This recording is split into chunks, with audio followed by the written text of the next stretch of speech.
as well from our AUSN family.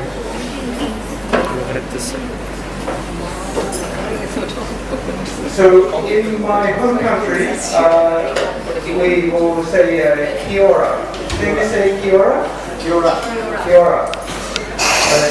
I grew up in Aotearoa, New Zealand. It is a land with a long white cloud.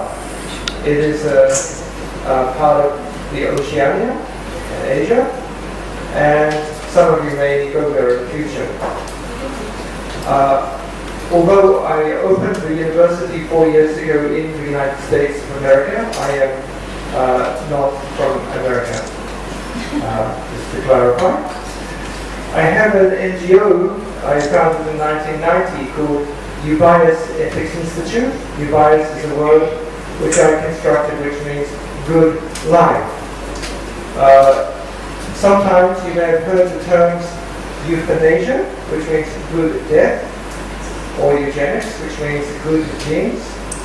But a holistic approach to understanding life would be biased good life. And it started in New Zealand and Japan, and we have an office in Thailand. So, bioethics and global public health is, let's start to talk a little about what is bioethics. New technology has been a catalyst for re-examination of medical ethics and social ethics and international dialogue on ethical principles. We have fields such as medical ethics, dental ethics, environmental ethics, public health ethics, applied ethics, ethics of biotechnology, and all sorts of ethics. Often something which challenges us in our life to think about ethics, and new technology such as reproductive technology or life-sustaining treatment challenges us to think about what is the meaning of life. What about our soul, our spirit, our future, our connection to other beings?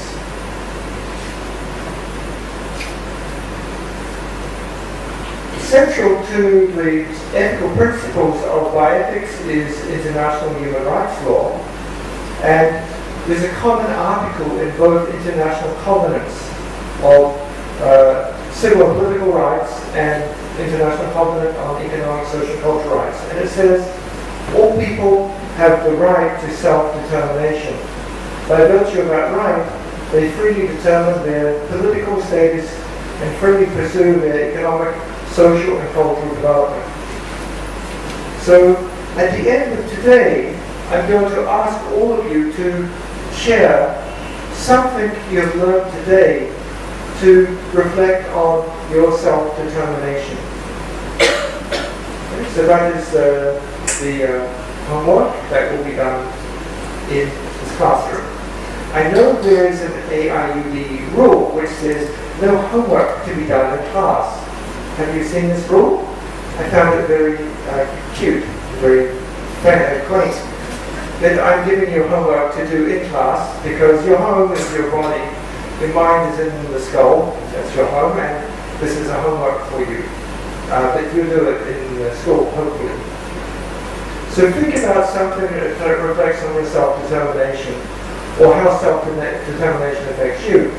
Some of you are working to enhance the self-determination of others.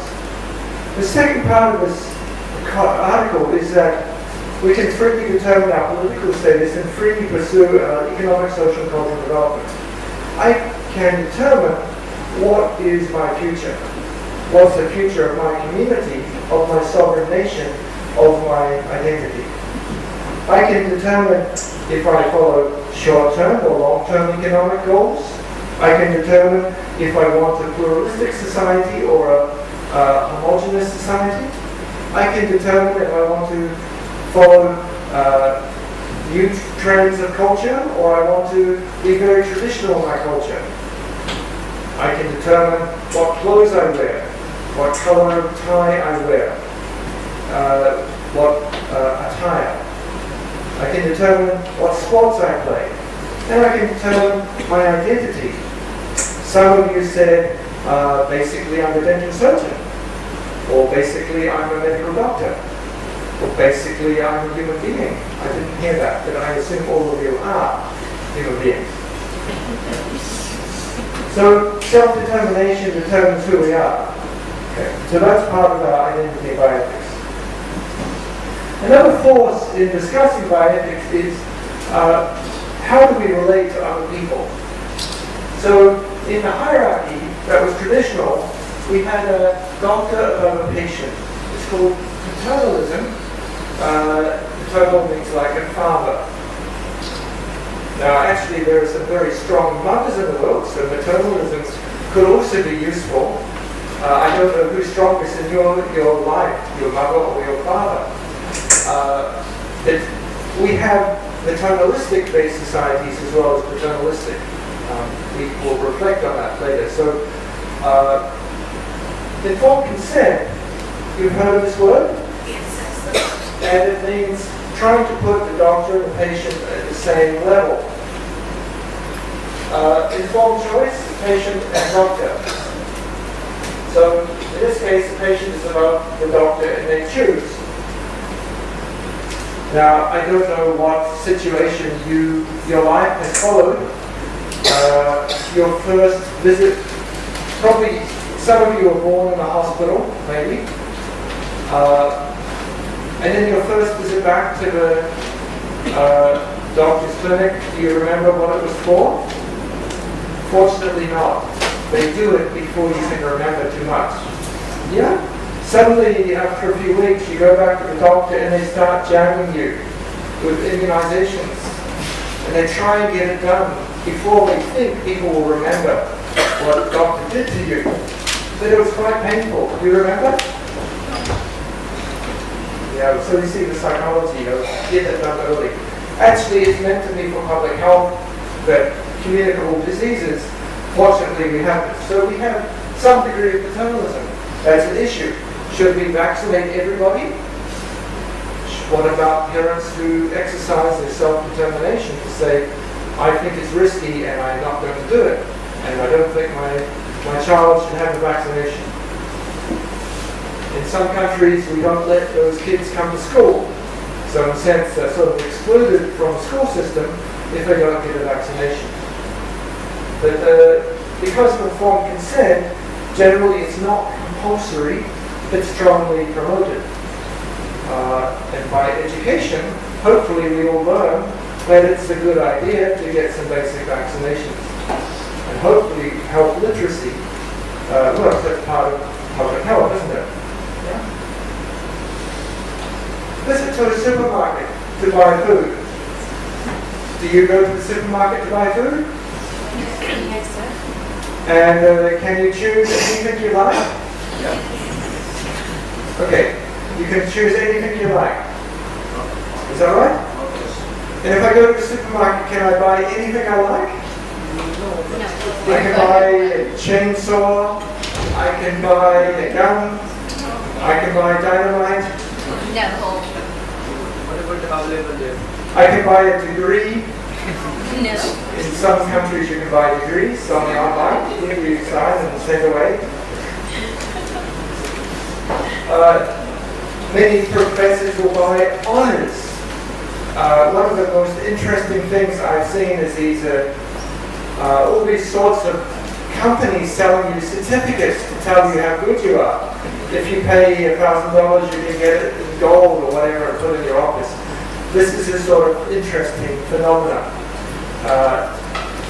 So if you go and visit somebody, you can learn something about them by these types of behavior. So in the medical system, often it's interesting that in some countries, it's very paternalistic still. I go to the doctor and I said, doctor, do whatever you like. And then I can go to the pharmacy and I can buy almost anything. I can say, so for example, last week I stopped in Bangkok. I always buy my antibiotics in Bangkok. I go to the Boots pharmacy and say, I'd like 3 packets of this, 2 packets of this. And much easier, simpler, because it's cheap and I can just buy directly without going to have to pay to a doctor. And then I can have it ready in case I need it. Okay? So That's the informed choice in the pharmacy. In my home country, New Zealand, I can't go and do that in the pharmacy. I need a doctor's prescription. Yet in the consultation with the doctor, they'll be probably more like this informed choice or informed consent, that they don't let you choose to go to the pharmacy to buy whatever you like. It's an irony. So every system has its different conditions. So bioethics is thinking about these types of relationships. I grew up in, I guess professionally, I lived for 30 years in Japan. In Japan we have a saying that when we go to the doctor, we are like the tuna fish on the chopping board. If you're used to anatomy lessons, maybe you know to count up bodies. Well, I'm good at counting up fish. I grew up counting fish. But it's like that. We go to the doctor, we're like on the chopping board, just like the tuna fish ready to be sliced. Do what you like.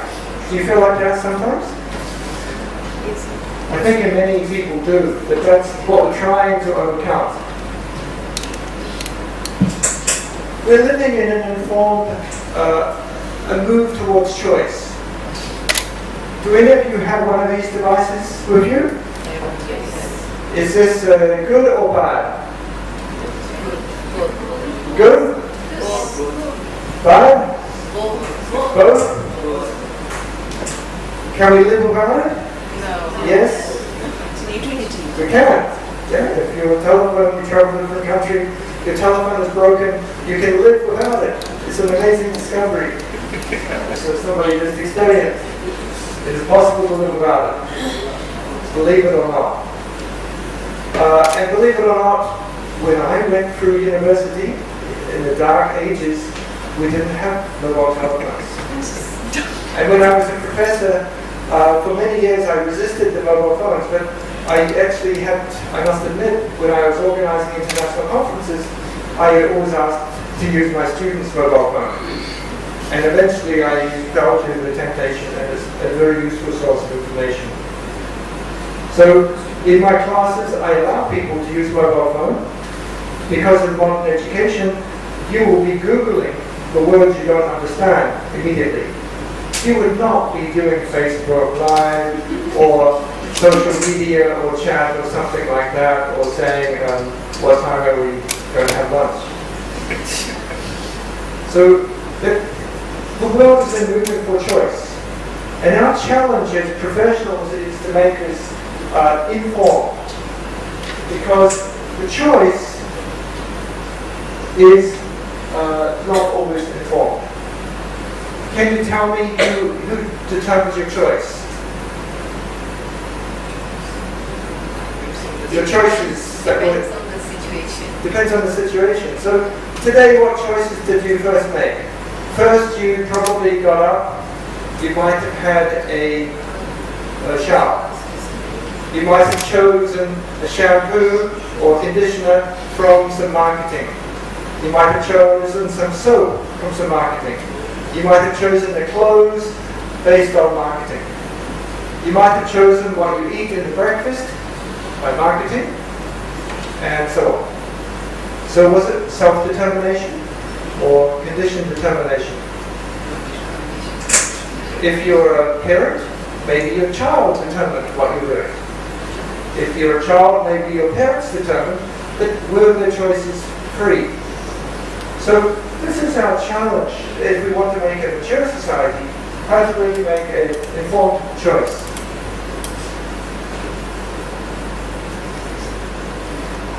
In Asian bioethics, there's been a dialogue for decades on whether the principalism of American textbooks is applicable to other societies, which may place more value on harmony, love, relationships, or virtues. However, we can see debates over principalism, virtue ethics, environmental virtue ethics, relational ethics, feminist approaches, and so on in public health ethics, in environmental ethics and bioethics. In applied ethics, there are a variety of principles that can be applied to different fields of inquiry. And my philosophy of bioethics is love is life. When you first learned ethics, can you remember? When was it? What's the first ethical thing you learned in your life? Sorry? Everything? When you learned to cry to get attention, was that an ethical thing? Give me milk. Give me milk. Is this ethics? Well, it is ethics in a sense. It's self-love and self-preservation. We need to love ourselves. We need to get food. We may also start to learn how to manipulate other people. Smile, or baby smile. Why does little babies always look so cute when they want something? But partly inborn. So we can think about different principles, and I'm going to talk about some of these. And I call them imperatives of love. The ethical principle of loving good, beneficence, supports the development of science and technology that might cure sick persons or feed hungry people. So, some of you are trying to help people. Is that right? Most of you. Some of you are working for organizations who are trying to do that. So, I would say you're doing ethics already. Yeah? So that's ethics. Why do we love to do good? Why do we love to do good? This is an interesting question. Another ethical principle of loving life, do no harm, warns us to protect all from hazards or harms. We might designate red zones, which are too dangerous to live in, or technology is too dangerous to use.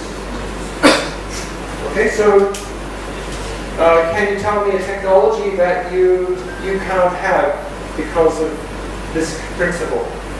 Something you don't have at home. Nuclear weapons. You don't have nuclear weapons in your pocket? At least, hopefully not. Okay.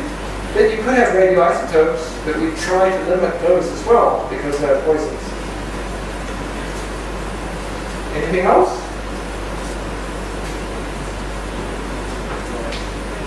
Sorry? Noise. You don't have? Anything else? Some things you have that are dangerous. Telephones, they're dangerous. How many people come to the medical clinic?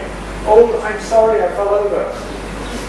Why did you fall over? Well, just by accident, the tree moved. You know, that was moved. They did not admit it was this stupid, evil device with the telephone. They were texting and walking. People text and bicycle. People text and drive. People text and fly a plane, probably. Yeah? So in that sense, Darryl, it's like all of the plants that we use at home or even for our everyday utility, so those put a lot of risk to us. So in a different way, like mobile is an utility, but it has a lot more kind of risking ourselves.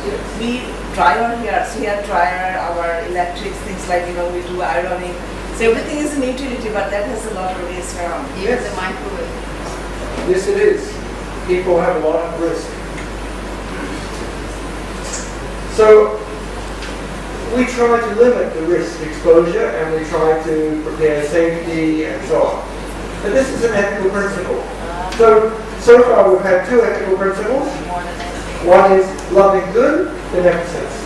The other is do no harm. We also use the term non-maleficence in ethics. Another ethical principle is loving others. Justice. It makes us consider the risks for future generations and for all to share in the fruits of scientific endeavor. Benefit sharing of technology, affordable healthcare for all, poverty eradication. And another is respect for the ethical principle of self-love. Supports the empowerment of people so they can access technology according to their values. You can access education according to your values. This is one of my favorite tools. Do any of you have one of these at home? So, Ms. Wright has been to the Peace Park. The Peace Park sounds like a harmonious place for trees planted from young people all around the world in the name of peace, with many quotations. But this is the beginning of a peace park.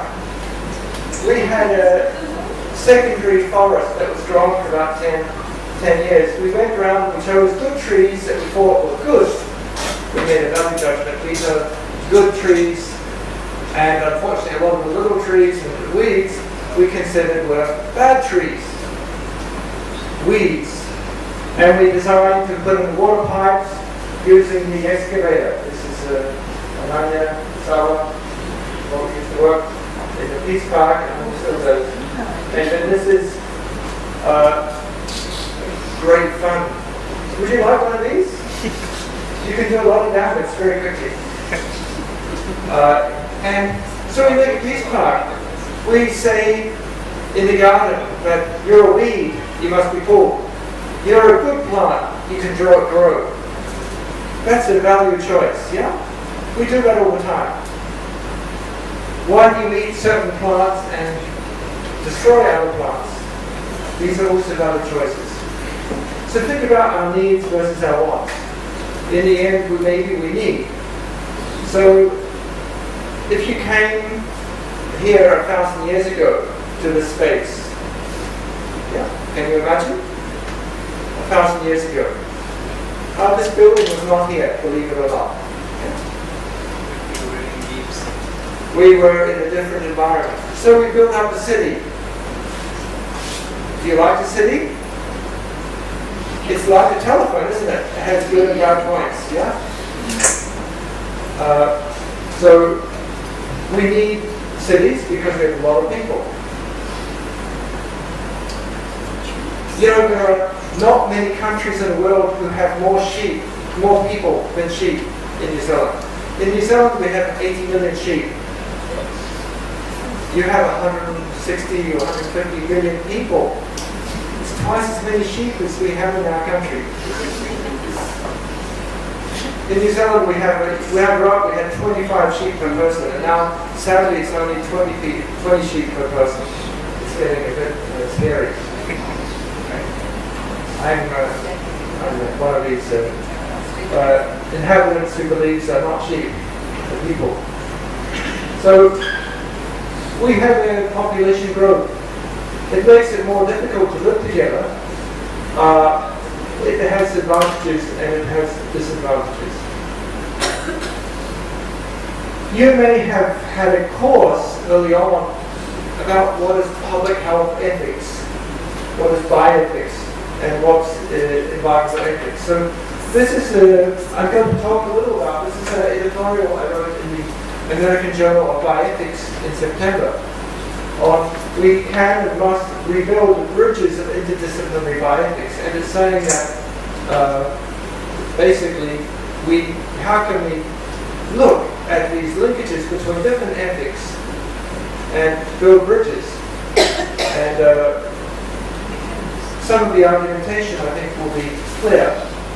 Interdependence. There are many fruitful examples that can and should be used in education to show the interdependence between health and the environment. So, what should I call this knowledge? One approach to overcoming the false disciplinary limitations to employable terms is done in the American University of Sovereign Nations doctoral program in Bioethics, Sustainability, and Global Public Health. And you might ask, why do we have all these terms in our doctoral program? By the end of the day, you probably know why. But all these terms are important. Now, you may be used, most of you are from the health perspective. But what our system needs to be sustainable. Our social system, our health system, our environment, our world, and our life has to be sustainable. Sustainability is not just about climate change. It's not just about the biodiversity extinction. It's about keeping our heritage that we inherited from our ancestors alive for our future. It's about ethics in the future.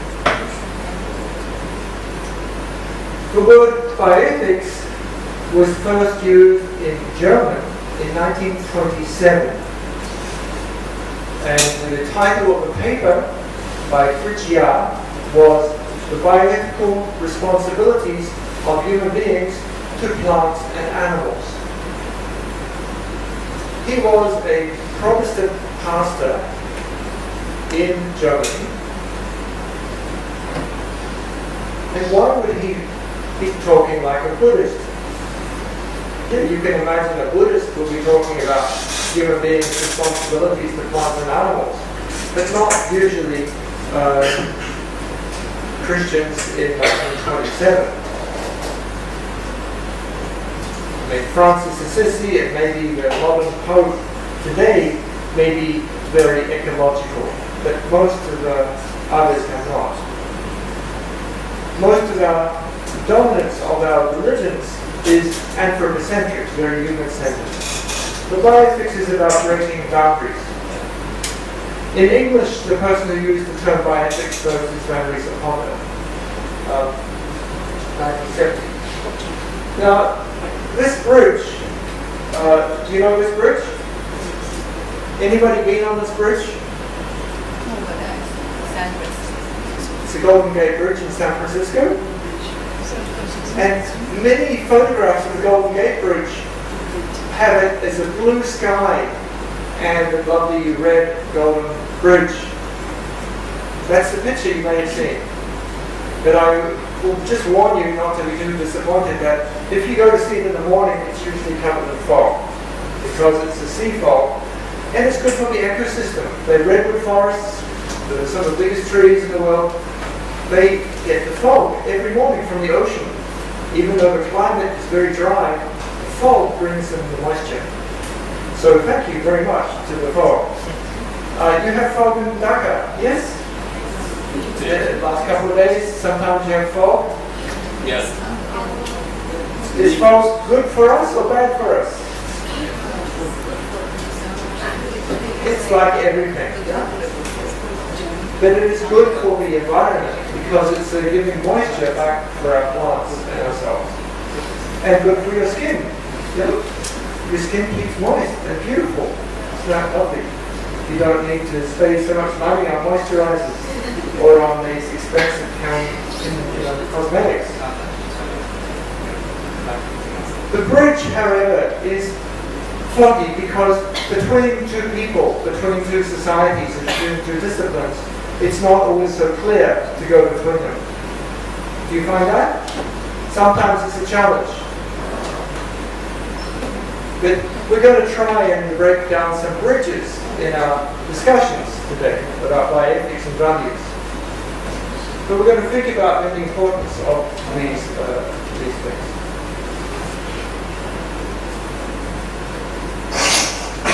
How do I use the term ethics?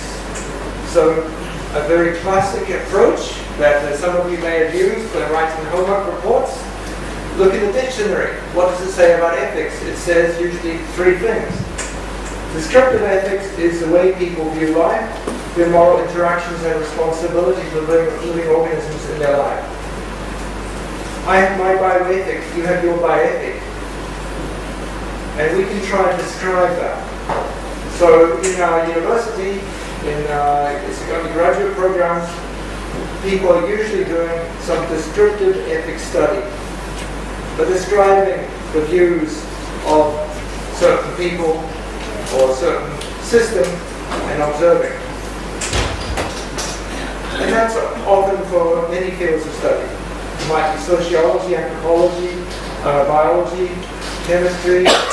You're describing something.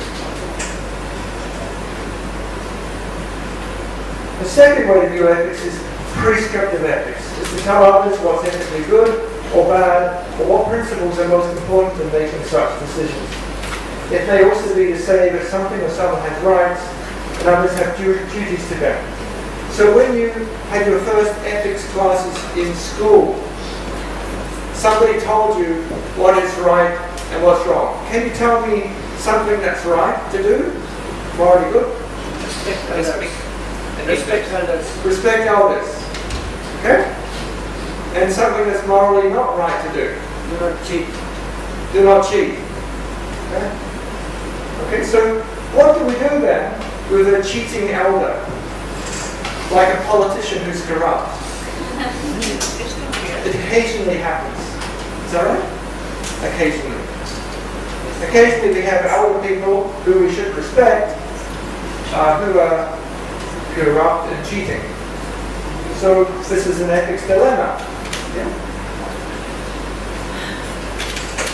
So prescriptive ethics, we have a long history of religion, social norms, and traditions. The difference between bioethics and traditional morals and ethics that you learn is that in bioethics we are thinking how to apply the principles I just told you about and the relationships and the consequences to a problem. And sometimes that will conflict with the prescriptive norm we were told. Sometimes these norms are generally good. Respect elders, great. But sometimes there are elders which need some reprimand or may need to be deposed. We have seen that. If you follow international laws, rules and news media, you can think last week of a very senior gentleman who led his country for 32 years from independence, who just got a little bit too old and maybe was suspected of being too corrupt to be suitable to lead the country anymore. So President Mugabe was gently urged to resign. Unfortunately, there was bloodshed. His colleagues, with respect, sort of forced please resign. And he resigned. So in the end, a reasonable transition of power. Let's see how it leads to a development of democracy. Some would say they waited 10 years too long, but the economy of the country maybe has to be repaired. But we have, this is an issue of ethics. This is political ethics and social ethics. Some drugs are too expensive for people. Some people have a disease and they can't afford the drug. They can't have self-determination because they have no money. This is an ethical issue. So we have many ethical issues which affect our society, and that's why we may change what was called the law or the prescriptive ethics may be changed. So that's one of the things that we're trying to consider. The third way to view ethics is interactive ethics. It's discussion and debate between people, groups within society and communities. Such dialogue skills are necessary to live harmoniously with others. So interaction is the key for our discussion. So I'm going to ask us to play a little game. Is that okay? Do you like games? Yes. Yes? Yes. No? Yes, okay, you haven't seen the game, so you don't know what it is. But it's good you trust us, really good, you trust people. That game is going to be interesting for you. So, what should we play? Continue to talk about interactive bioethics.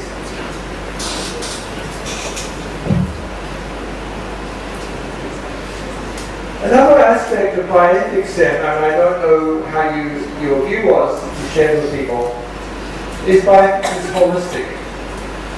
Although we can argue that bioethics is holistic and found in every culture and still alive among the people of many indigenous communities as well as the postmodern ones, the academic discipline of bioethics is interpreted by many scholars has attempted to burn bridges to both those of different views as well as persons of different life trajectories and training.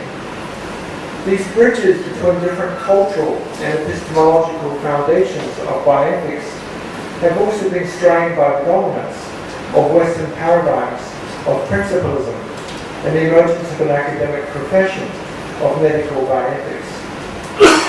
So, when we talk about bridges, that's one of the challenges that we have, is how do we build and develop these bridges. This is a picture of one of our bioethics classes in AUSN.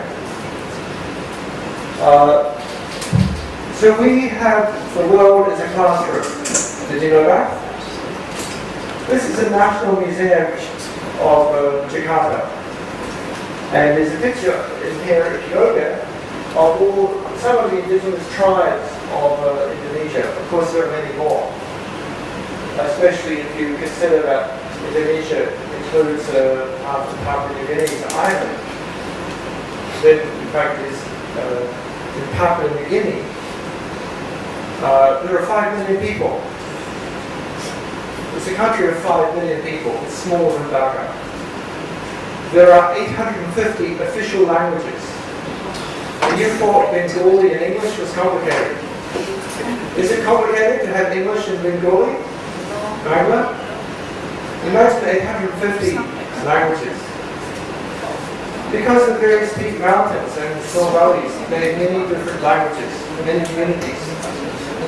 And then imagine that this is Papua New Guinea, but half of Indonesia, very politically correct, they kind of cut it here, was taken for Papua, because lots of minerals. In the colonization, the Dutch, they sort of divided Papua New Guinea with the Dutch half, which became Indonesia, and the English part became New Guinea. So many different indigenous people, we can learn about this, and we try and learn. Now I want to show you something which we can call, what's called a red skin. Have you heard of the term red skin? Anybody heard of red skin? What does it mean? Any idea? You've heard this term? Niaz has heard this term, red skin. What does it mean? Maybe tribal community. So maybe the Native American community? Okay, so this is going to be a little education for you, and most of you are doctors, so this won't be, you won't feel so shocking. This is a newspaper, the Daily Republican, in September 24th, 1863. And it says, the state reward for dead Indians has been increased to $200 for every redskin sent to purgatory. This sum is more than the dead bodies of all the Indians east of the Red River are worth. What does that mean? What is purgatory? Is it something you'd like to go to? Purgatory is a word for hell. It means they've been killed. This is 1863. If I had $200, would you like $200? Anybody like $200? Yes? Yes. Imagine in 1863 what $200 is today. It's a lot of money. It's more than the money to pay for a PhD program. It's more than the money that you'll be paid probably for your life teaching as a professor in Bangladesh. It's a lot of money. $1863. So if I said to you, okay, I give you a gun and go off and shoot an Indian and bring me the skull.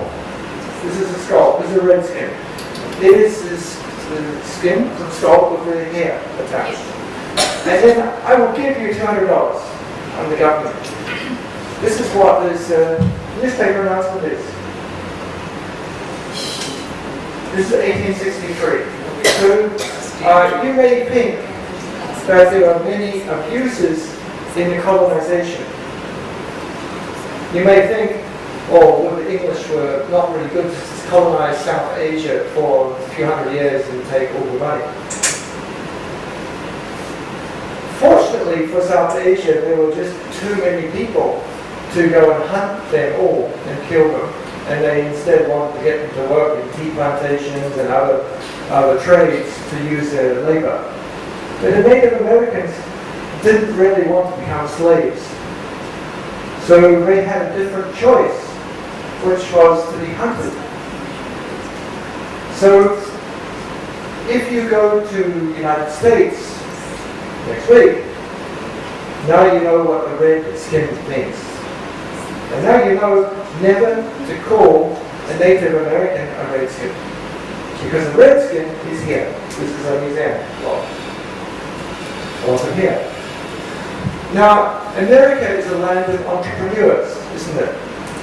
So can you imagine if the government says, give me a cow with a hair, what Americans will do? What good Bangladesh businessmen will do? They'll split it in two and say, this is one, this is two, give me $400. So they changed that the skull had to include the ear. Okay, so this was bioethics. Bioethics is talking about these type of history. And so it's disturbing. Colonization is a human rights abuse, is it not? Killing people, hunting them for money, and giving so much money. They were desperate to kill the Indians. Fortunately, there's a lot of Indians still alive, and fortunately they no longer kill them in this manner. So we have to learn about how we treat. Right now in Bangladesh, you are the home for a large exodus from a country to go to your neighbor. Yeah, and the Rohingyas were hunted, ethnically cleansed. That every country has done this. So this is the history. So bioethics then starts to build on our historical evidence. There are challenges in applying historical evidence in contemporary discourse. Not least of these is the changing patterns of historical analysis that writers often use to selectively quote examples that support the present-day arguments. Although there are important methodological differences between philosophical discourse and religions, discussion of ethical values is common in religious scriptures. And some form of earth god, as I show a picture here, is shown in many cultures. So if you go to, in fact, this is from Taiwan, and Laura and I were talking about Taiwan. Every house in Taiwan has an earth god, because you should, of course, one of the gods that you should pray to is the god, the earth god. Yeah? We depend on everything from the earth. I hope you pray to the earth, to the sun, and Allah is the god. Yeah? Because we are thankful for all these things. Very happy looking earth god. So we look into history. There were some very famous educators. So, for example, in South Africa, you may have heard of a person called Rhodes, because he has a scholarship called Rhodes Scholarship. And a very classic question you can give to students who are applying for a Rhodes Scholar is, so please tell me, Cecil Rhodes had slaves? Was he an ethical man? It's a very standard question to make students think about what they can do, because it's a dilemma. You know, you're trying to get the Rhodes Scholarship. It's from Oxford, and you think you need to say all nice things about Rhodes, but then he himself had slaves, and he supported this apartheid system. Was he an equal man? I don't think so, in the sense that he supported education and international development and development of his country. But in his philosophy, he had slaves. For me, one of the fathers of academic bioethics is Aristotle. Aristotle is a famous scholar. He, I'm afraid, In his academy, there weren't many ladies. He didn't have a very good opinion of ladies. He thought they couldn't reason and be rational. Is that correct? Is it correct? Yes. Can ladies be rational? Yes? Yes. You're very slow. You should be saying, yes. How dare you say such a thing? But history is like that. History is always been. So in fact we have to say, why did he say that? When people who haven't seen my face first read my books, they think I'm a lady because they're talking about love. Nice to meet you. Oh, I thought you were a lady. You know, I may have been, but I'm a guy now. Love is very love of life. We are creations of emotion and rationality together. We are sentient beings. So Darryl, I just have this question I raised in the previous classes as well. So why Aristotle, had this perception in a different kind of very gendered, eccentric way? Yeah. Wasn't it easy for that? I think it's in the culture in which he was. Even though he tried to reform many things, he grew up and maybe prejudice of his teachers, and when he grew up was depicting us in this way. So That his was- bioethical format has been grown up in a cultural, Yeah, in a but structural I'm sure that if he grew up today, with a he would different mind. be saying everyone has equal rights. Yeah. So this is in history, we have these figures. And it's interesting because, coming back to this South African case, now the students are thinking, we should take down the statues of Rhodes and other famous fathers of their nation because they had their slaves or they weren't so ethical as today. But it's part of our history. It's like, why is there a big statue of Queen Victoria in Chennai, in Madras, in India? Why is she still there? Well, I guess because they still think it was part of our history. So we have to be careful in our construction and reconstruction of history. So when you do your research and read papers, some people want to read only modern journals. I will tell you, read old books as well. And the reason I'll get you old books is because nobody censored the contents. If you go on the internet, everything is censored. Everything is censored through somebody's lens. So it's difficult to find what people were thinking. But if you go back and look at history, you can see, if you go to an old library, as I love old libraries, you can find the books, what people said, and they might be outrageous. I can find a picture of a redskin skull. I can find the old newspaper which says, we're paying $200 for a dead Indian. But if I go on the internet, it may be difficult to find this, because people want to whitewash history. And we were never like that. We were always pure, we were always ethical. And today's ethics, when somebody looks back 100 years in the future, back on us, will say, why did you treat elephants like that? Why did you treat chimpanzees like that? Why did you treat dogs like that? Why did you eat cows? Why did you eat carrots? Who knows what we're going to talk about? So our ethics is interesting, and that's the context. So another question then for us is bioethics is, do Eastern religions preserve nature?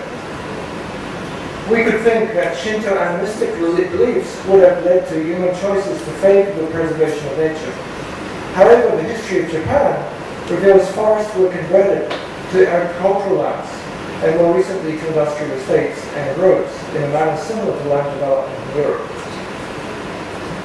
There was no greater general preservation of nature despite ecocentric belief systems. The limits to environmental pollution imposed by policymakers in the 1960s in Japan were put in place because of anthropocentric health concerns such as Leonardo's disease. People were not concerned so much about trees and the spirits, but about people getting sick. In South Asia, you have sacred groves. And sacred grove tradition is interesting because the Hindu belief system has inspired this environmental preservation for ecological and spiritual reasons. And in fact, Andrew, who's the lead reporter, author on this book on ethics and biodiversity, is on our Skype class doing his PhD right now. Hello, Andrew. Sacred groves are important. This next picture is the Casa Grande in the Gila River Indian community. It's a 3-story building dating hundreds of years ago. And it marks the solar and lunar solstice. Do you know the solstice? The solstice is when the sun is in a certain position in the sky. It's a mark of a basic knowledge of astronomy and agriculture that's important for civilization. If you have a knowledge of the solstice, you can plan the seasons, you can start your civilization. Because you can learn the rainfall patterns and when you can plant your crops. You can count numbers, you can watch stars. So solar solstice is very common. You watch it twice, the different solstices when the sun is passing overhead. You get stones, and if you look at old stones, you can see this. Most prehistoric peoples have this. Interestingly here, they have also a marker for the lunar solstice. The lunar solstice is every 17 years. So, if you have a quite sophisticated knowledge of astronomy, you know the lunar solstice markings. Okay? You can imagine these old astronomers looking in the stars and they are recording the notes for many, many years, and every 17 years they realize it's the lunar solstice. It's quite a good study. Many of you maybe don't know there's a lunar solstice. So this is a building, 3 or 4 story skyscraper built 600 years ago in Arizona by the Indians as a marker. And it has both markers. It's quite interesting. So our knowledge of astronomy is interesting. So we have challenges for our cultures as we develop. How do the so-called universal principles of bioethics, how do we apply this and be useful for people in a wide range of cultures as they face the challenges of globalization? Can we see the origins of bioethics in our cultures as we examine the universal diversity approaches to common questions of life? How do we ensure a research policy nexus? Some of you work on challenges of public policy. So you may have seen this analogy already of a bucket leaking with a hole that leaks water. Yeah. What's your life going to be? Are you going to be trying to just mop up the water drips, or are you going to try and stop the water dripping from the bucket to fix the bucket? So for research, we can try and do that. So in our co-production of knowledge and wisdom, like the solstice, summer solstice, public health, immunization, these are all knowledge that we learn. We have a civil society, we have academics, we have a government. All need to be involved. Which part are you?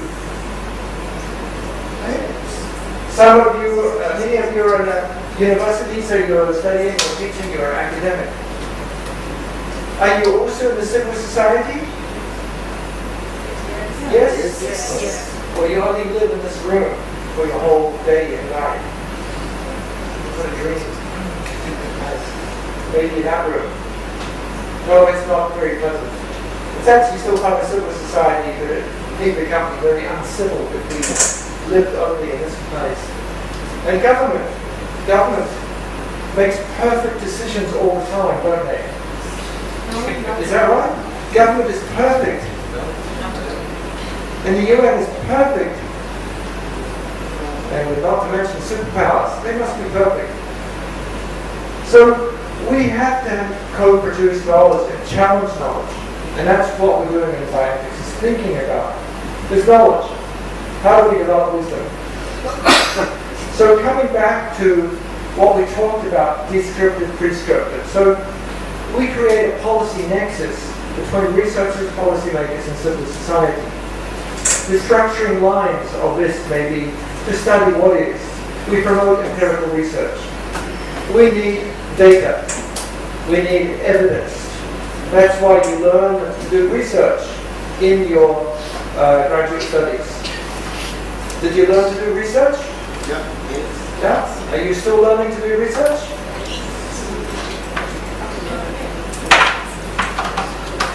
Second, anticipate what could be. Promote philosophical reflection and future-oriented studies. Do you promote thinking about what could be? Or do you just accept what is?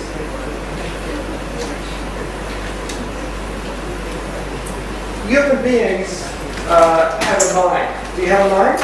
Yes. Yeah? So this mind is to think what we could be. Sadly, most people in society gave up to think what could be. They may think it's hopeless. I cannot do a thing. Okay, well, go off and work in your job, and that's your life. And be ethical, that's ethical, that's good. But we hope some people will think about what could be. And that's usually the traditional role of philosophers, but even philosophers have sort of forgotten their place in society. Thirdly, determine what should be. Develop and promote international standards. So we don't accept abuse of vulnerable people. It is a human rights violation. We do not accept that people should be starving. We do not accept that people should be displaced. We do not accept that people have no medicine. We have to determine international standards. We may have to go and help them, but we have to change. And then fourth, discuss what we think. Create a policy nexus and implementation of all stakeholders in order to implement recommendations and policies and effective action. Because we do have to discuss what we think. There are many attempts at policy. Most governments in the world have some idea of beneficence. They want to do good. Most politicians start off by thinking, I can make it better. Yeah? Most people go into that because they do. Some may not continue that thinking, or we may think they don't seem to be doing what's good for us. But that's why we have forums and open discussion and informed discussion by intellectuals who know how to do research, who know how to think what should be, and know what should be. So this is the essence of bioethics, what we are trying to do. Okay? And this is the essence of why you do this work. So you have to create spaces for this reflection. So traditionally, universities are one of these spaces. And universities have to be central to the role of creating this space. But they're not the only space. Some universities are called ivory towers. You know this expression? Yeah. So ivory towers are useful, but they're not the only role of universities. The university needs to be community-driven as well. But you need a balance of all these areas. And that what's a nexus is a Greek word for a space or forum for discussion. So I get philosophers, and philosophers who may be very absent-minded. I get sociologists, I get medical doctors, I get nurses, I get engineers, I get mathematicians, I get astronomers, I get people who love to help others, I get selfish people. I get them all together and make a forum. They all have a voice. There are 3 international standards for bioethics developed by UNESCO. I was involved in UNESCO both as an academic, as a civil society member, and as a staff member. So in each forum. But the first declaration was on human genome and human rights. 1998, is a 50 years anniversary of something. What? What happened in 1948? Human Rights Declaration. Universal Declaration of Human Rights. So you might think, well, in 1993, they got people like myself to join a committee to think about the Human Genome Project, because we're sequencing all the DNA of people. I didn't, maybe it was not mentioned that my first PhD was in molecular biology. But I did that PhD knowing I wanted to think about the whole world system as a cosmos. But we were very concerned about genomics, ownership, intellectual property, many things. We got a declaration, but it was designed to be 50 years anniversary of the Universal Declaration of Human Rights, which is the foundation of our modern world order. In 2005, we have a Universal Declaration of Bioethics and Human Rights. So it's a bioethics. This is an international declaration. All countries, including Bangladesh, agreed that these are principles. These are both descriptive principles of how we order our society, and also prescriptive of how we should order our society. So we have solidarity, we have social responsibility, we have autonomy and responsibility for individuals, consent, and so on. So then between countries in bioethics, what we can do is we can talk between Nepal and Bangladesh, between New Zealand and Canada. We can talk and say, well, how do you think about privacy? We don't need to question, do you respect privacy? Every culture respects privacy. They may vary in different ways. Probably some aspects of privacy when you go to live in a different country, you may think is different. For example, if you came to Japan, especially in the past, and you go to university and stay in the student dormitory, now you might think, wonderful, we have a student dormitory. Then your first time you go to the public bath, what happens, Professor Awa? The public bath in Japan, you go in naked with lots of other people. That may not be something you're used to. Now, they generally separate boys and girls, men and women. In the past, families do not. In the universities, they do. So it's sometimes shocking for people. Yeah? And so what usually happens at the opening hour or the closing hour, you have all the very private people rush in quickly before other people come. I still do that a little if I stay in a public place of public bath, but nowadays there are many places with private shower and so on. But this is in respect to privacy. Yet there are other aspects of their culture which will be very private. For example, I may not share my true opinions to you on a question. So you might say to me, so do you agree that we should construct a new building here? And I may say, okay. And do you disagree that we should construct a building here? Yeah, okay. So my true feelings I may not share because it's a private and I don't want to disagree with you. I may respect you as my elder and I'm not going to disagree with you publicly, but I don't agree with you. So this may be quite different to a type of communication that you may be commonly used to in Bangladesh. But there are still privacy issues here where people don't express. So it's interesting. The scientific action of doing research is founded on beneficence. Okay?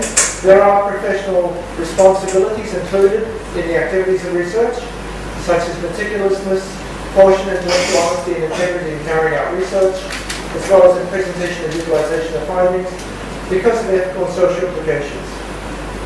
We must disclose conflicts of interest. And this afternoon, after we have a discussion and Dr. Shahanas, Dr. Nasdeen will talk about some examples of their work on medicine and ethical issues that they faced and how they resolved it. And we'll have some other activities and discussions.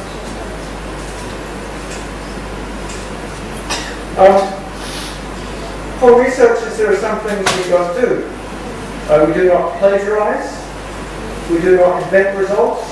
We be ourselves, not someone else. Always try and quote the original paper rather than trying to hide changing one word in a sentence. You should disclose self-quotation and you can rewrite your sentence in a new paper or thesis. Did you ever invent results in your education?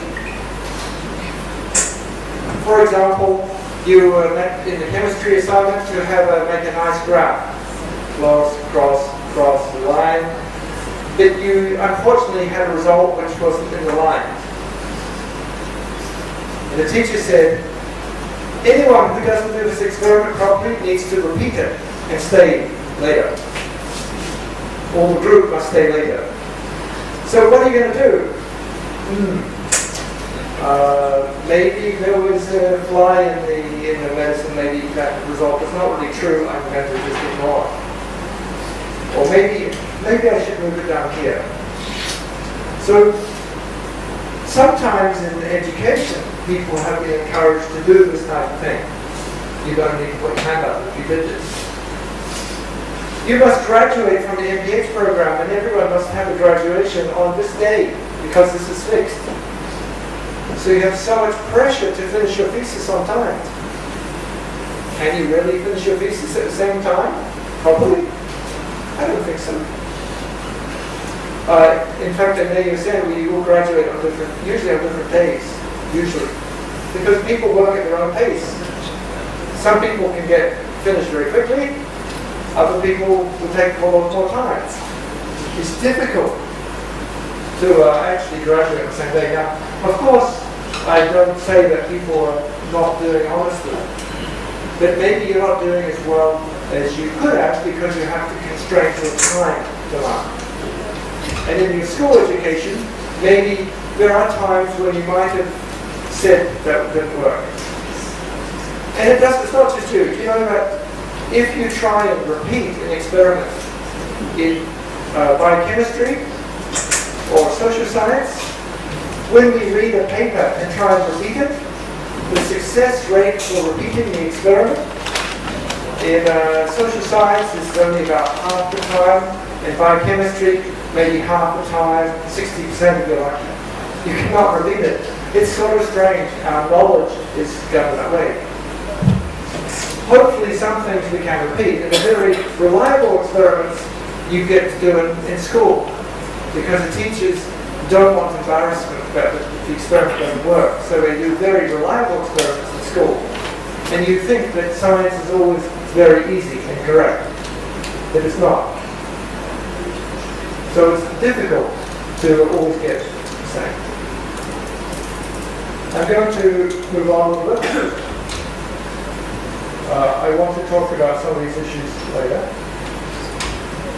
So ethics includes balancing ideals of doing good. This is doing harm or not doing harm. Individual autonomy and justice to all. It's a long heritage seen in our biology, medicine, society, and religion. I'm going to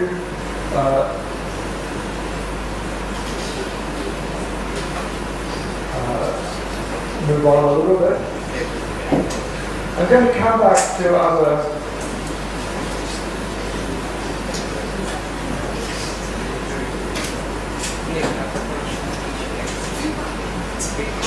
I will talk a bit about environmental issues this afternoon and disasters. I want to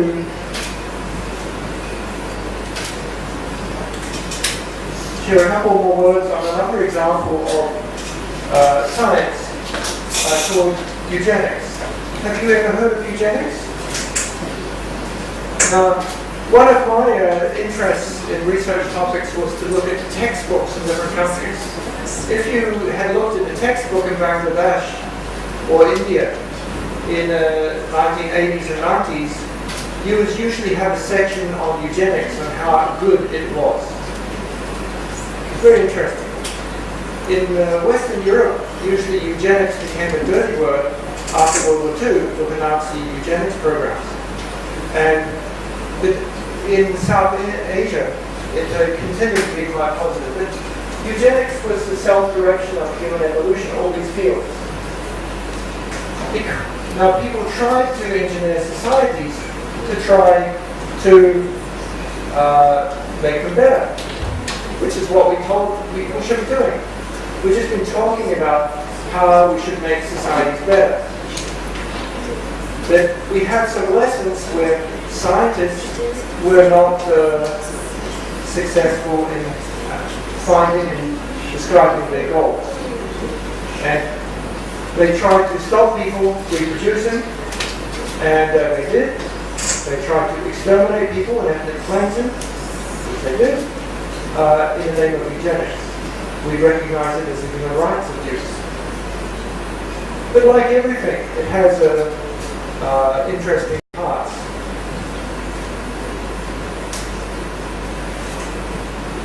Have any of you eaten the cactus? You have cactus? Have any of you eaten cactus fruit? Yes? No?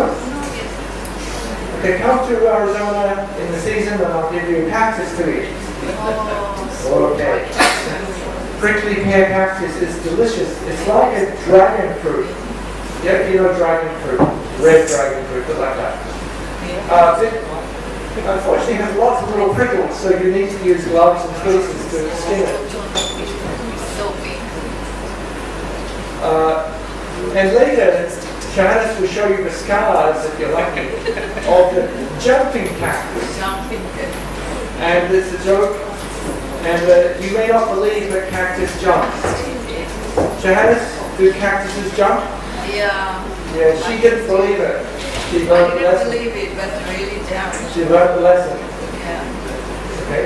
Now, the reason the cactus jumps is not magic. It's simple biology and physiology. Think if I'm a cactus, I want to spread.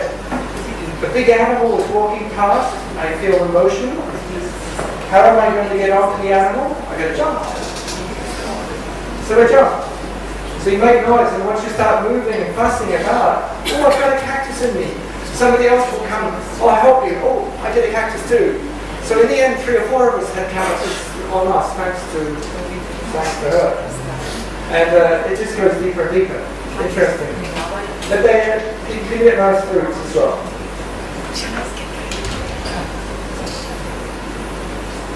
This is one of our professors. He's Professor Winston Nosey. He's the former chief of the Apache tribe. He's, in fact, rather unique among our professors because he has no degree. Because when he went to school, he was not really encouraged. But he's an environmental activist and a professor of the practice of indigenous knowledge. Here he is teaching about Apache customs in the Apache reservation to some of our students. And this is a memorial, a war memorial to a concentration camp that if you're interested, I'll talk about later, but it's was an internment camp. So in the 1870s. So if you remember 1863, I showed you the picture of a redskin, the newspaper. $200 to kill an Indian. Now, unfortunately, these Indians, unfortunately for the white men, they were more clever, and they didn't all get killed off. So then later the policy was, let's put them in the reservations and starve them and kill them. And that's what happened. And so a concentration camp at San Carlos, Apache reservation, around 45,000 were killed. And then technology came, because modern people don't want to see such things. So the world's tallest dam, the Coolidge Dam in 1927, was built, the tallest concrete dam in the world at the time, to cover the remains of the internment camp, and to take the water away from other Indian tribes so that they can control the water. So yeah, I can take you there, or you can come and visit if you know where it is. In the middle of their reservation, it's still, the water today is still controlled by the federal government. President Calvin Coolidge came with all these dignitaries and they opened the world's tallest concrete dam in 1927 to hide the remains of what they did. So, interesting history we can learn that we cannot forget. So the idea of American Universal Sub-Relations is to establish, the initial idea was to establish the first medical school on Native American land in the United States. Now, do Americans live a long time? Longer than people in Bangladesh, do you think? The average life expectancy in the United States is 80 years. But the average for the Native Americans is 49 years. It's 30 years less. And so despite, so we talk often of the third world, but their reservations are usually fourth world. Because in the land of plenty, everything is controlled. So the idea to create something independent of government, independent of the current globalized knowledge systems that keep these people below and suppressed, that was the idea. So we established a graduate program, and we have these degrees. You can find the faculty on the website. I chose colleagues with more than 80 faculty around the world who generally work for free to teach in their subject. Professor Nair is currently one of our faculty. Professor Shamima Lasker is the first faculty in Bangladesh. We have one more in Bangladesh as well. And we have in countries around the world people who are trying to share this knowledge. What we are, so we're a decolonized university. We rejoice in thousands of wisdom and knowledge traditions, east, west, north and south, molecular and cosmocentric. We're located around the world, founded in 2013 and first courses in 2014. Composed of over 80 faculty, with at least one doctorate, 100 students, half of these already have a doctorate, and over 60 alumni. We are here to start. We have 50 alumni from our master's programs, and we're expanding it to start. For persons who want to change their communities, the world, and are not afraid to improve themselves. It is fun. The student can correct me if it's not fun. Flexible, multiple modes of learning are a bit tough. It should be tough. If you want to change the world, you have to learn how. It's not easy. Changing the paradigm of economics and Western ideological domination of education. And a place for students from over 40 countries of all ages, helping our alumni get promotions and new jobs as global citizens. So this is the goal. This is what we are.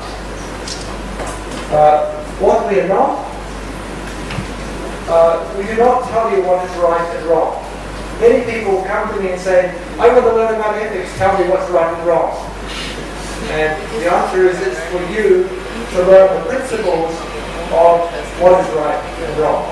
Because you need to determine. There are many difficult cases where the answer is not clear.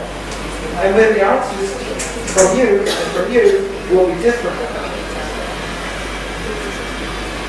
We tell our professors we do not tell our professors what to teach or say. Academic freedom to deliver a detailed and expanding course curriculum. So please teach about this however you like. Academic freedom. Some of our professors could be described as troublemakers in their own community, but all of them are working for change. They all know, they're all working at some university, and this is their addition. We do not provide holidays abroad for those who do not really want to go and study. We do not provide free visas to go and have a holiday. We do not require tests or other colonial structured entry requirements that serve as barriers to education. We do not require TOEFL, TOEIC, GRE. These are all colonial barriers to education. We do not limit applicant backgrounds to discipline, gender, age, or ethnicity, though most instruction is in English unless students desire other languages. So, generally, students write their thesis in English. We have enough Spanish-speaking faculty to do in Spanish, and we have faculty from different places. So you can do your supervision in different languages if you require. We do not let people graduate if they have not fulfilled the educational competencies. So some people finish their master's degree in 11 months. Some people are still working on their masters after 3 years. I have grey hair, white hair, maybe no hair soon. But some people take less than a year. Some people, I usually never give up, but they're taking a long time. It's up to them. PhD and PhD, Masters in Bioethics, global combination programs use on-site and online hybrid combination. We suggest all enrolled students to join at least three 3-day on-site intensive training programs during their studies, and we also offer intensive training programs for leaders around the world. On-site intensive trainings are arranged at AUSN. Please come in, I'm going to be another 2 hours. Please come in Japan, USA, Bangladesh, Thailand, Mexico, Malaysia, Nepal, the Philippines, South Africa, Rwanda, England, France, Spain, Indonesia, Korea, etc. So you can study in different countries. AUSN has a formal collaboration agreements with over 30 universities around the world, and I'm honored to be in American International University, Bangladesh. We have over 18 visiting professors have joined us all around the world, offering supervision in many countries, and then you go to study at their institutions, usually universities. So the idea is that, let's say you want to study science education. Okay, so a professor of science education is the University College London. So you go to London, you stay there, you don't need to pay the fee in London. Your AUSN is either free or much cheaper. We ask people to co-pay if they can. And you can stay 2 or 3 months if you want. Then you can say, I want to go and study in Japan. I want to go and study in South Africa. I want to go and study in America. So trying to offer that flexibility that you can study with who you want and learn different skills. So that's the idea of a decolonized university. Almost all of our students are working. If you're full-time, we expect you to graduate quickly. Okay? If you're working, it may take longer.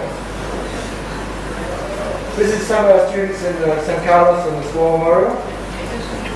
I promised to show you, this is Chicago. If you read European history of America, you will know that the first university in the Americas was established in Chile in 1580 or something like that. It's European. The first university in America is in Chicago.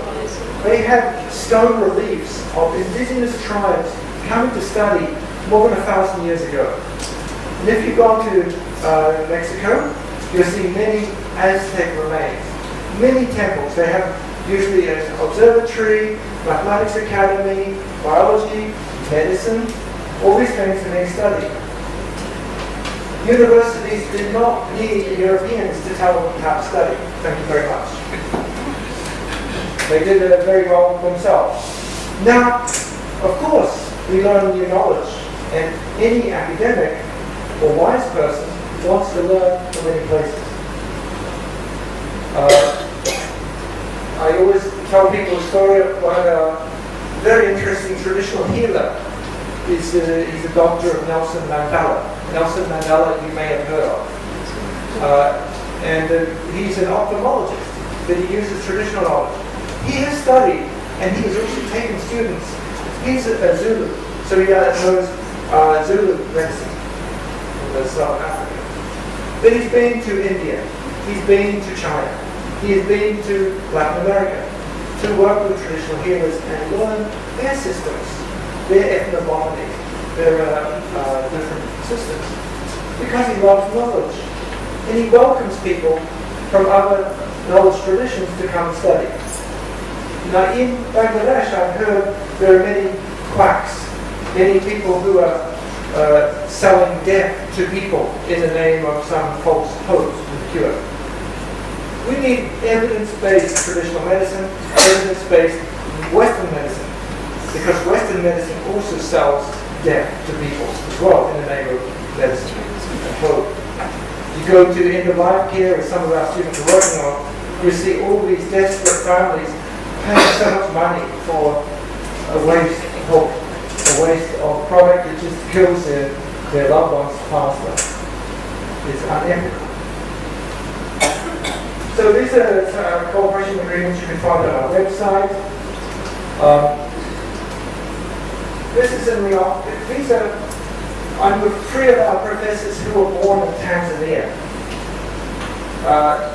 Professor Hassan Kaya is one of the co-founders with me. We talked about decolonized universities in Asia and Africa about 8 or 9 years ago when we first met on how to construct. He's teaching in South Africa in religious knowledge. John Kabudi is Tanzanian. He's the Minister of Justice in Tanzania. I appreciate him. He is our professor, and he's also, I want to join the PhD program. So, he's a Minister of Justice. He has taught almost all the members of the Supreme Court of Tanzania in the past as a professor. But he wants to study. He's humble enough to say, I want to be a student. I'm a student. I'm a professor. Same. Joseph Rai is Tanzanian born. He was Sikh. The British Empire took many Sikh laborers to East Africa. And unfortunately for them, they go to England and get their British passport. He's a doctor, but also working on, we work with the International Sikh Human Rights Group at the UN to look at, we're currently trying to work on developing a UN diversity convention, not a cultural diversity, but a diversity convention. So we work in different places. We love, all of us love books. So we have this flexible schedule, decolonized global health. So that's what AUSN is. Our curriculum you can find on the web, Masters of Science and Sustainability. I'll show you some pictures. International Peace Park sounds really good, but this is what you do. These are some of our students working in the Peace Park. Does it look like fun? It's tough, but it's fun. Okay. This is in Thailand. Our office is in Chulalongkorn University, which is probably the best university in Thailand, in the center of Bangkok. So we have an office, and a lot of my books and papers are there. We do at least 3 or 4 times a year workshops. And this is in Indonesia, learning about bioethics. This is in the United Nations University. I used to work in UNU, and we have the forums here with NYU, with UNU, talking about peace. In fact, this workshop was on protest movement, which is a very interesting conflict resolution movement for dealing with people. We took people from, in fact, from Fukushima nuclear reactor, residents, industry, different people who have a lot of conflict. Because your house was just covered in radioactivity, you don't feel very happy about it. Yeah? Because you can't go back to your house 20 or 30 years in the future. This is socioculture. Masters in Bioethics, Global Public Health. The type of topics, this is bioethics. This young lady, end-of-life care, Dr. Janice, we're talking about this topic. Fortune telling is mental health support. Fortune telling? Dental practice. in Bangladesh. Environmental issues, triage, all sorts of issues. We have meetings in Kumamoto. This is in a volcano, a hot spring in Indonesia. I have youth programs called Youth Peace Ambassadors, which are active as well, and do a community service.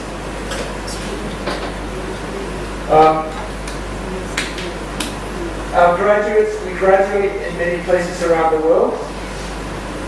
The first graduation was in the Asia-Africa Summit Hall in Bandung, Indonesia. In 1955. Bangladesh was reborn in 1971. Yes? Reborn. In 1955, already some countries had got decolonized, and this is the Asia-Africa Summit Hall. It's very significant for the history of the non-aligned movement. We have people in many countries. We're on Skype now with some colleagues on the computer. We have dialogue around the world. We have students from these countries. About a quarter of our students are from indigenous tribes around the world. Many have a PhD or MD already. Peace is very critical. This is a trip to Nagasaki of some of our faculty and students. PhD program was launched, and we just had our first graduate last week from America, and our second graduate, inshallah, hopefully, will be shipping Alaska tomorrow. And Osama, who's joining by Skype, is hoping to be the third PhD graduate later this week in Bangkok. So we have about 40 students in our PhD program, and as you can see, various experiences and life paths.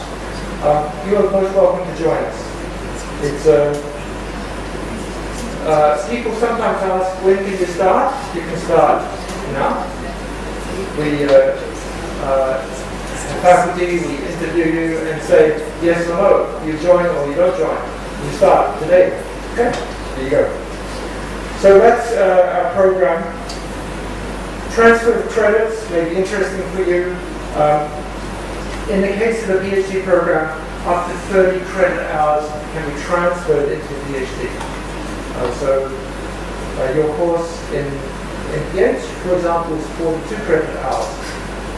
And so 30 of these could be transferred into PhD.